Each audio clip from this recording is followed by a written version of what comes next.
সেদিন lieutenant general SM. Kamrul Hasan sir বলছিলেন, মিয়ানমারের তিনটি প্রধান গ্রুপ সূচির এনইউজি, জান্তা সরকার এবং আরাকান আর্মির মধ্যে রোহিঙ্গাদের সবচেয়ে বেশি ঘৃণা করে Arakan army. Recent development by the Arakan army, where they are in control of most of Arakan. They are also patronizing. They're living on drug money. It has increased drug trafficking, arms smuggling.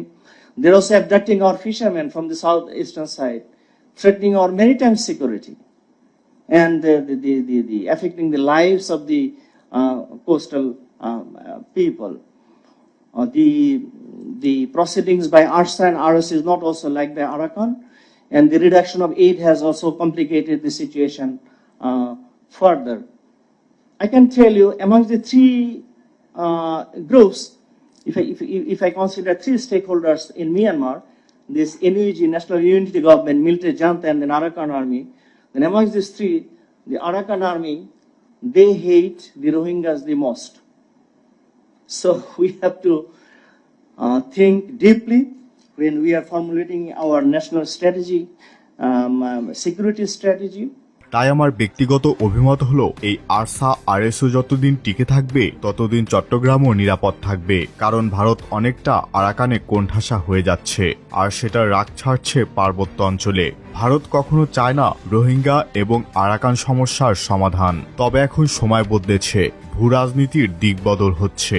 নতুন শক্তি নিয়ে ARSA মুখোমুখি হচ্ছে Arakan আর্মির বিরুদ্ধে। প্রথমবারের মতো ballistic হেলমেটে দেখা গেছে মিয়ানমারের বিদ্রোহী গোষ্ঠী আরসার যোদ্ধাদের। বুলেট প্রুফ এই হেলমেটটি মডুলার ইন্টিগ্রেটেড কমিউনিকেশন হেলমেট ক্যাটাগরির, যা 9mm পর্যন্ত বুলেটের আঘাত থেকে মাথাকে সুরক্ষা দেয়। এই হেলমেটে বিভিন্ন মডিউলার যেমন নাইট ভিশন, থার্মাল ডিভাইস যুক্ত করার রেল সিস্টেম রয়েছে।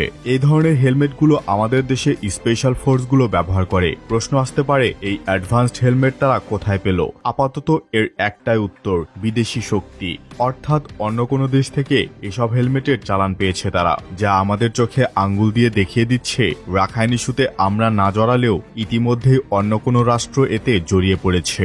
এছাড়া আরসার হাতে দেখা গেছে হাঙ্গেরির তৈরি FEG AMD 65 রাইফেল। 7.62x39mm এর রাইফেলটি রাশিয়ান AK সিরিজের কপি, তবে এটি অটোমেটিক রাইফেল নয়, বরং সিলেক্টিভ ফায়ার রাইফেল।